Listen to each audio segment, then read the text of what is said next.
मित्र आज आपण 1 ते 100 संख्यावर आधारित प्रश्न हा घटक पाहणार आहोत. मग 1 ते 100 मध्ये एक अंकी संख्या किती आहेत? 9. दोन अंकी संख्या किती आहेत? 90. आणि 1 ते 100 मध्ये तीन अंकी संख्या किती आहेत? 1. हा झाला पूर्ण 100 संख्यांचा हिशोब. 1 ते 100 मध्ये 1 ते 10 च्या लाईन मध्ये शून्य हा किती वेळा येतो? एक वेळा. आणि शेवटच्या ओळीमध्ये तो किती येतो? दोन वेळा. म्हणजे उरल्या 8 ओळी.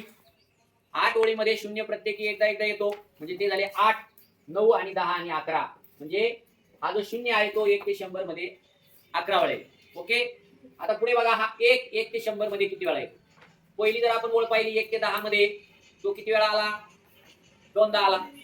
त्याच्यानंतर 11 ते 20 च्या ओळीमध्ये हा एक जो आहे तो 11 मध्ये दोन वेळा मोजायचा. किती वेळा मोजायचा? दोन वेळा. इथंच आपली चूक होती बघा. आपण 11 मध्ये एकदाच मोजतो आणि त्यामुळे तो 20च भरतो.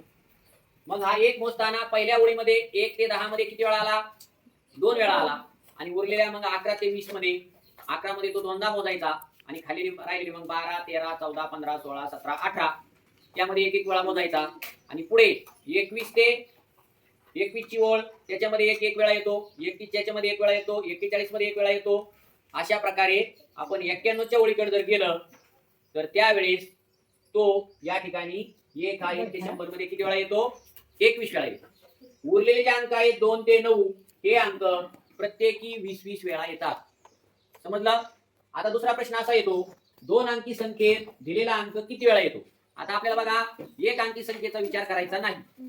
1 ते 9 पर्यंत एक अंकी संख्या आहेत. दोन अंकी संख्या कुठून सुरू होते? कितव्या अंकापासून सुरू होते? 10. 10 पासून तर कोणत्या अंकापर्यंत? 99. मग आपल्याला दोन अंकी संख्या ज्या आहेत त्या लक्षात ठेवायच्या.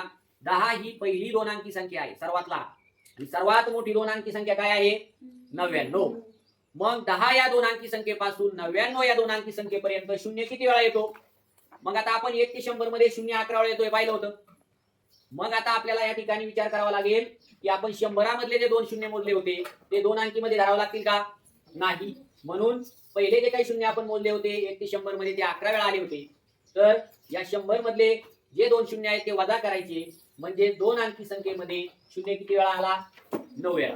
आणि उरलेले जे अंक आहेत 1, 2, 3, 4, 5, 6, 7, 8, 9 हे प्रत्येकी दोन अंकी संख्येमध्ये 19, 19, 19 प्रश्न. आता तिसरा प्रश्न असा येतो की दोन अंकी संख्या आणि त्या दोन अंकी संख्या याच्यामध्ये समजा 1 हा अंक असलेल्या दोन अंकी संख्या किती?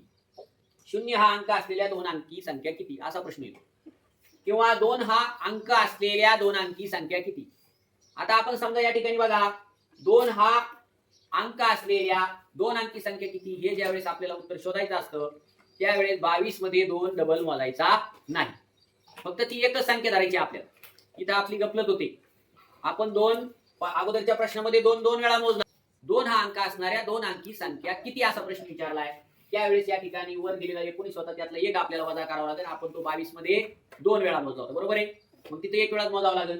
म्हणजे 1 ते 9 पर्यंत जे अंक आहेत ते जे अंक असणाऱ्या दोन अंकी संख्या आहेत त्या किती आहेत? 18. किती आहेत? 18. समजलं? त्याचप्रमाणे हा तक्ता जो आहे तो तक्ता व्यवस्थित त्या ठिकाणी आपण घरी एका मोठ्या कागदावर लिहून काढा. तो आपल्या अभ्यासाच्या खोलीमध्ये भिंतीवर चिटकून ठेवा आणि परत परत त्याचं वाचन करा. आणि 1 ते 100 जो तक्ता आहे त्याच्यावरचे प्रश्न आहेत, पुढच्या संख्येवर नाही. त्याच्यामुळे 1 ते 100 संख्या गृहीत धरा आणि त्याच्यावर आधारितच हे प्रश्न येतात. दोन अंकी संख्येत 5 नसलेल्या संख्या. दोन अंकी संख्येत 5 नसलेल्या संख्या.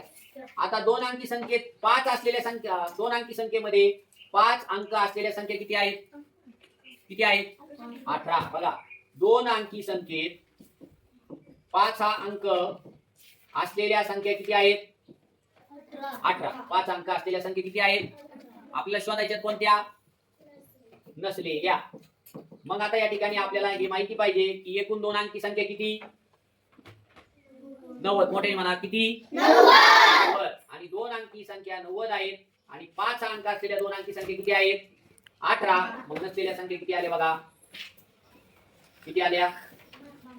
100 संख्यामध्ये 8 अंक किती वेळा येतो? मग किती वेळा येतो? 20 वेळा येतो. 8 हा अंक 1 ते 100 मध्ये 20 वेळा येतो.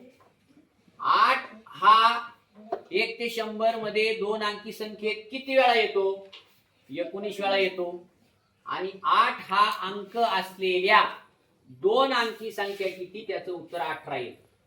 म्हणजे आपण 3 प्रश्न परफेक्ट करून ठेवायचे.